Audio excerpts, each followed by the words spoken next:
Hi everyone, and welcome back to another Working Out Game video. Today's video is dedicated to some Sorcerer gameplay, so let's jump right into it. First things first, make sure to like, comment, subscribe, do the giveaway, all that jazz. Now, I'm pretty much going really fast, showing all of my gear for all of the characters I'm using. You know, I showed up my lineup and everything. If you want to rewind that and slow it down, feel free to do so. But you'll see pretty much my team comp is Sorcerer, and what's really different about my team comp is I don't run tanks, I don't run healers. I pretty much just rely on pure damage to push stages. And note that I am on chapter 16, and it was pretty fun going through all of it. I failed on the first round, but that's because I made a couple of mistakes. I wasn't aggressive enough, but you'll see here my strategy is a lot different. So I'm aiming more for a kill and doing more AoEs instead of holding back, because that will pretty much help your Sorcerer gameplay move faster. So you can see here that I pretty much wiped the board, casting a bunch of AoE. And one of the coolest things about Sword Comp is that he buffs AoE damage, so his AoE damage is always really nutty, and his invincibility buff is quite possibly the most insane thing. Now, the reason why Invincibility buff is so broken is not that, you can make it last forever. It's that it actually, helps you rotate your energy so that you can summon stronger units on the field. So not only, you will not die for your leader, you'll also be able to cast better characters because it takes so long to cast the summoning abilities. But you can see here that pretty much all of my characters, they're set up in a way so that I can maximize AoE damage. It's just trial and error when it comes to team comp. So my team comp might not work for you.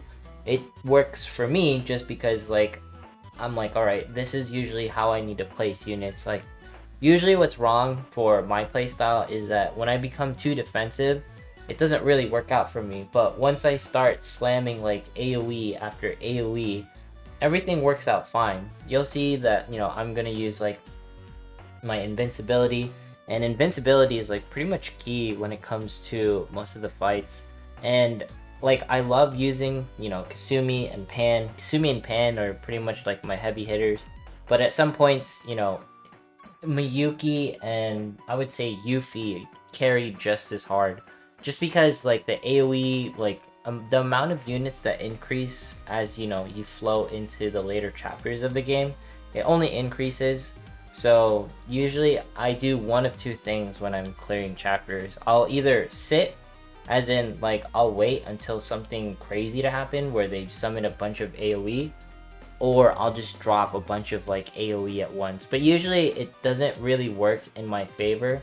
So what's better is I drop Pan if the enemy leader is empty and by themselves, and we'll just get the kill as soon as possible. But everyone's playstyle, it's always different.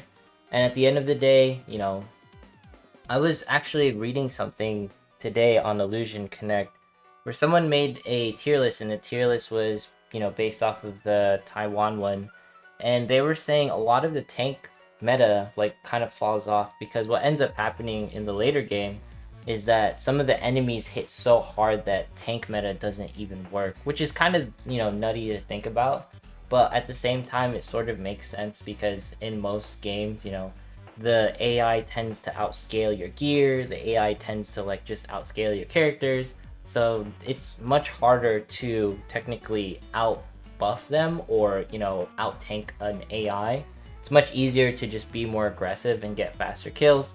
But you can see here, lane focusing is probably the key to pushing gameplay. By that I mean, controlling the middle lane is what's going to be the key to any fight. Not really, slamming as many units as possible. But in some cases, it's also controlling certain lanes. For example, you would only want to hit one lane, and, that works out the best. But for the most part, Kasumi's been working out really well. You can see her damage and everything. She hits like a monster, and it only gets crazier as she goes even harder. Now, some of the units that I'm thinking about actually replacing is something like Mary. And the reason why I want to replace Mary is not because that she's useless or anything. It's just that her damage buff isn't really necessary anymore. What I really would like is, you know, Nicola, but also I'm having a really hard time with Dust, so it might take a while for me to build Nicola, because I'd rather have a 5-star Shiki than a 6-star Nicola, because it's so hard to get, you know, enough Dust to 6-star any character nowadays. It's much, not that 5-star is any easier. And you can see here, like, I'm fighting the Enforcers and stuff. And I would say, like, Enforcers in story mode, they're one of the biggest threats in the game. Not because, like, they hit hard. It's because they require, like, a different mentality. Like, I'm curious what's gonna happen once Enforcers actually drop in Global or on the Pan server, which is, like, where Australia is at. Because I want to know, like, how good they are. Because from what I can tell, they seem like the best summon units in the entire game. But, you know, we'll see as more information trickles down the pipe. So, you know, this video is just me showing off, like, sort gameplay, why it's good. You can see that, like, all of my AoE damage, like, it just does, like, a lot.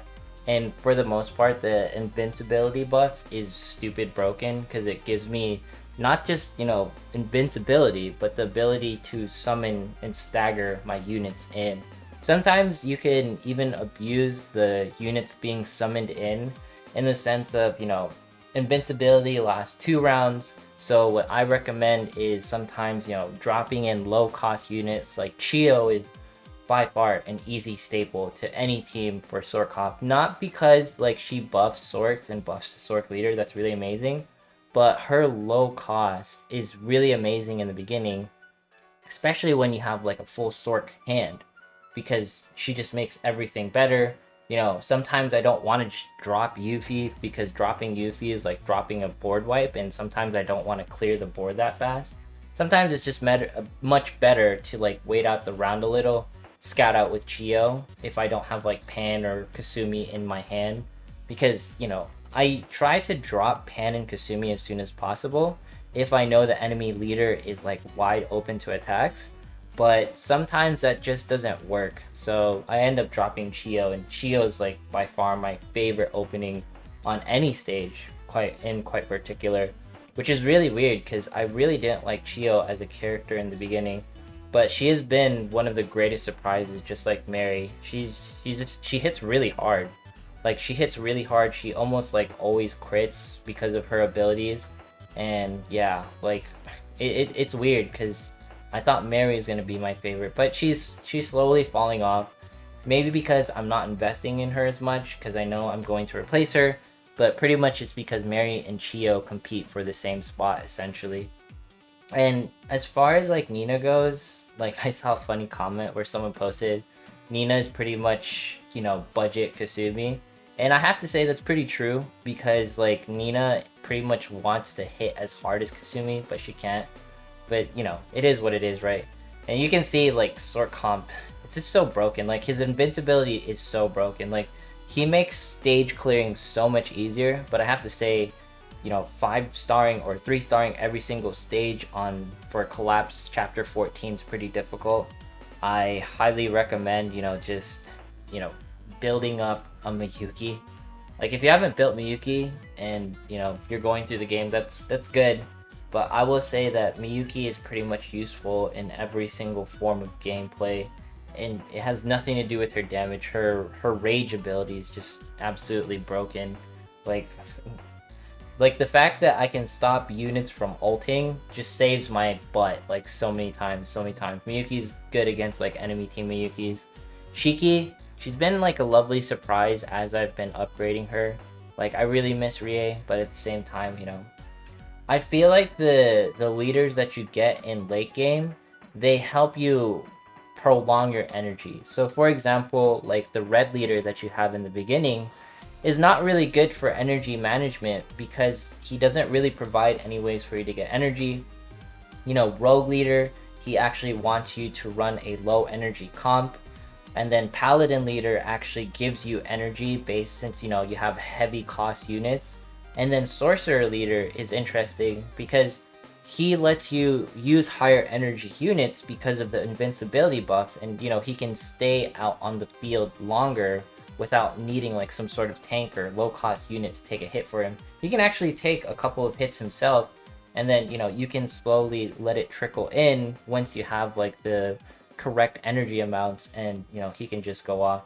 It's really interesting running this build because I really thought this game was going to force me to run tanks, but Sorcerer comp really doesn't force you to run a tank, because if you can time your units appropriately and you can let him get hit just a little bit and generate enough, you know, rage so he can cast Invincibility, you don't really need a tank. You know, just let him get beat up a little, cast his Invincibility, and then start slamming characters down on the board, and then you'll be fine, because the summon animation and then, you know, the animation for when they cast their unique, it takes enough time for him to almost do back-to-back, you know, Invincibility, because his rage is always building in the background. So anyways, that's it for today's video. Make sure to like, comment, subscribe, follow me on Twitch, follow me on Twitter, and I will see you in the next one.